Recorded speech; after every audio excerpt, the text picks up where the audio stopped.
علامہ امین شہیدی صاحب چونکہ ہمارے ساتھ ہیں تو ان کی موجودگی سے ہمیشہ ہم فائدہ اٹھاتے ہیں اور اکثر آغاز انہی سے کرتے ہیں. تو ڈاکٹر فضا نے بھی کہا کہ آج بھی علامہ امین شہیدی صاحب سے آغاز کریں گے.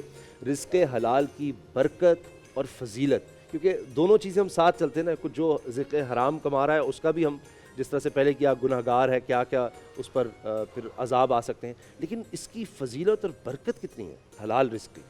اعوذ باللہ من الشیطان اللعین الرجیم، بسم اللہ الرحمن الرحیم، اللہم صلی علی محمد و آل محمد وعجل فرجہ.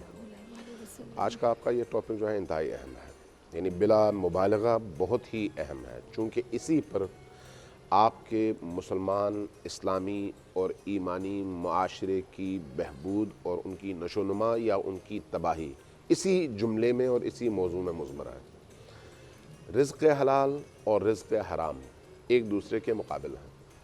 حلال یعنی پاک، حرام یعنی نجس. وہ نجاست کسی نے کہی ہو یا نہ کہی ہو، حرام میں کبھی بھی برکت نہیں ہوتی اور حلال میں برکت کے علاوہ کچھ نہیں ہوتی.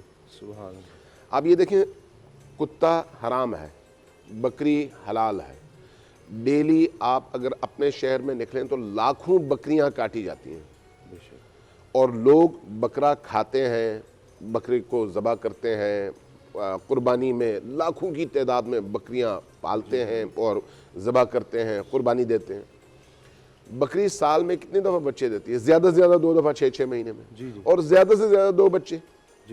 اور ایک بکری ضروری نہیں ہے کہ وہ پورے سال میں 2 ہی دفعہ بچے دے. ایک دفعہ ہو سکتا ہے بچے دے اور اس کے بعد جو ہے پھر وقفہ آ جائے. لیکن اس کے باوجود بکری کی نسل ختم نہیں ہوتی. سبحان اللہ. کتا 12 15 20 بچے دیتی ہیں کتی، اور اس کو کوئی کھاتا بھی نہیں ہے، لیکن اس کے باوجود اس کی نسل جو ہے پھیلتی نہیں ہے. کیوں؟ وہ حرام اور نجس ہے اور یہ پاک اور حلال ہے. اللہ تبارک و تعالیٰ نے نظام ایسا بنایا ہے کائنات کا کہ رزق حلال میں کم ہو تو برکت ہے، رزق حرام میں زیادہ بھی ہو تو اس میں برکت نام کی کوئی چیز نہیں ہے. اب بعض اوقات ہم اپنی آنکھوں پر پٹی کی وجہ سے رزق حلال کو کم دیکھ کر زیادہ کی طمع کرتے ہیں اور اس کے پیچھے چل پڑتے ہیں. ابھی کچھ دیر بعد افطار کا ٹائم ہوگا، آپ کے پاس یہاں پر مختلف قسم کی چیزیں لا کے رکھی جائیں گی. آپ کے پاس دنیا کا بہترین کھانا لا کر رکھا جائے اور کہا جائے کہ اس کھانے میں سے کسی ایک کھانے کے اندر، کسی ایک کے اندر زہر ہے. اب آپ کیا کریں گے؟ کیا سارا چھوڑیں گے یا ایک چھوڑیں گے باقی سارا کھائیں گے؟ آپ کو نہیں پتا کہ کس میں حرام ہے. سارا چھوڑیں گے. آپ صرف ان 4 5 6 انواع کے کھانوں میں سے کسی ایک میں زہر کے شائبے کی وجہ سے سارا کھانا چھوڑیں گے، بھوکا رہنا پسند کریں گے، لیکن اس کی طرف ہاتھ نہیں بڑھائیں گے. اگر کوئی دور سے آئے بھی تو آپ اس کو وہیں پر روکیں گے، قریب نہ ہو، اس کھانے میں زہر ہے. ایسا ہی ہے. جی ایسا ہی. حرام اس زہر سے زیادہ مہلک ہے. تو اس حرام کی طرف ہم ایک دوسرے سے سبقت لینے کی کوشش میں آگے بڑھتے ہیں اور ٹوٹ پڑتے ہیں. وجہ کیا ہے؟ وجہ یہ ہے کہ ہمیں علم ہے، ایمان نہیں ہے. ایمان یہاں پر ایمان ہے کہ یہ کھانے سے ہماری جان جائے گی، ہم مر جائیں گے، لیکن وہاں پر ایمان نہیں ہے حرام کے معاملے میں، کہ اس کو کھانے سے ہمارا ایمان ختم ہو جائے گا، ہمارے اندر کی پاکیزگی ختم ہو جائے گی، ہماری نورانیت ختم ہو جائے گی، ہماری زندگی کی برکتیں ختم ہو جائیں گی. وہاں پر ایمان نہیں ہے. جانتے سب ہیں. کون ایسا ہے جو رشوت کو کہے کہ حلال ہے؟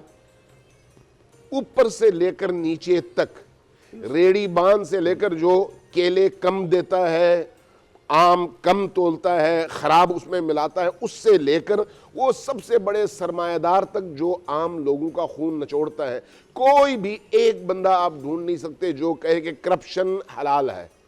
یہ جو حرام ہے یہ کیا ہے؟ اس کے اندر جو زہر ہے، 2 طرح کی چیزیں ہیں حرام میں. ایک یہ کہ وہ انسان کے لیے مہلک ہے، اس کے اندر ایمان کو ختم کر دیتا ہے، اور دوسرا یہ ہے کہ اس کے اندر آگ ہے.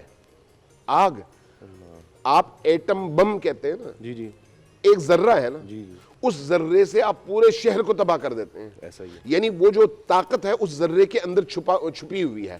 ایسا ہی ہے. بظاہر آپ ہاتھ میں بھی اٹھا سکتے ہیں، لیکن اس کے اندر پورے شہر کی موت ہے.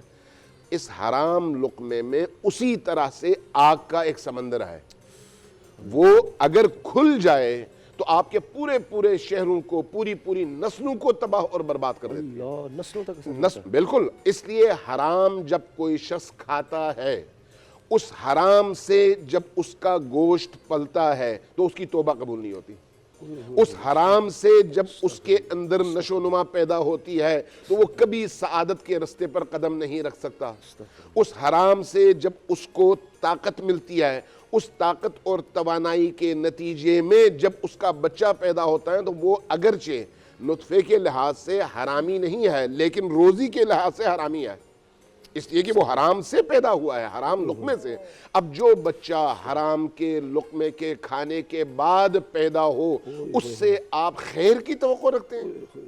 کیسے وہ خیر کا کام کر سکتا ہے؟ اس لیے یہ جو رزق حلال اور رزق حرام ہے، اس میں مولوی ہو، بیوروکریٹ ہو، عام مزدور ہو، سب کو اس میں احتیاط کرنے کی ضرورت ہے۔ اس لیے اسلام نے جہاں پر حلال اور حرام کا فرق بیان کیا ہے، وہاں پر کہا ہے جہاں پر شبہ ہو، اللہ، شبہ، جہاں شبہ ہو وہاں پر بھی قریب نہ جاؤ، چونکہ اس کے اندر ہو سکتا ہے زہر ہو، اور اگر زہر ہے تو پھر اس کا ازالہ کوئی نہیں ہے، اس کا ازالہ کوئی نہیں ہے۔ اس لیے ایک شخص آیا، ایک غالباً جوان تھا، آیا امیر المومنین کی خدمت میں، آج امیر المومنین کا دن بھی ہے، تو وہ آیا خدمت میں اور کہا کہ استغفر اللہ ربی واتوب الیہ۔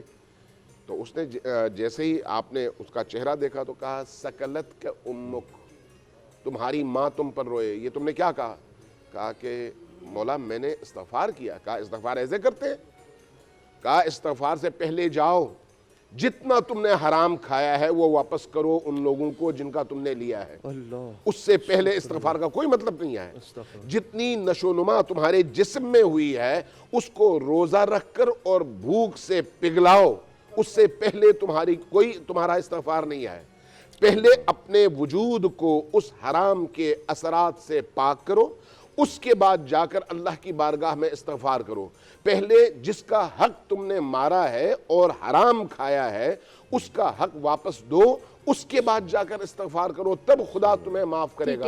اس لیے دعا کی قبولیت کا انحصار بھی اسی حلال اور حرام پر ہے کہ آپ چاہے رات سے صبح تک ہاتھ اٹھا کر روتے ہوئے دعا کریں، جب تک وہ اسباب آپ دور نہیں کرتے جو دعا کو قبولیت سے روکتے ہیں اس وقت تک دعا قبول نہیں ہوتی، اور ان میں ایک بڑا سبب یہی رزق حرام ہے۔ اے نور خدا، نور بصیرت کی طلب ہے، رمضان کا صدقہ تیری رحمت کی طلب ہے، مخفی ہیں اسی ماہ میں رحمت کے قرینے، گرداب سے نکلے ہوئے بخشش کے سفیر، گویا ہیں تیرے عشق میں ہم سب برابر، مجلس کو تو گلدستہ فردوس بنا دے، رندوں کو ثنائے شہ لولاک پلا دے، تو شمع قلم کو ید بیضائی عطا کر، بچوں کو تو افطار میں تسنیم عطا کر۔ رمضان مبارک کی خصوصی نشریات رمضان میں بول، صرف بول انٹرٹینمنٹ پر۔ رمضان میں بول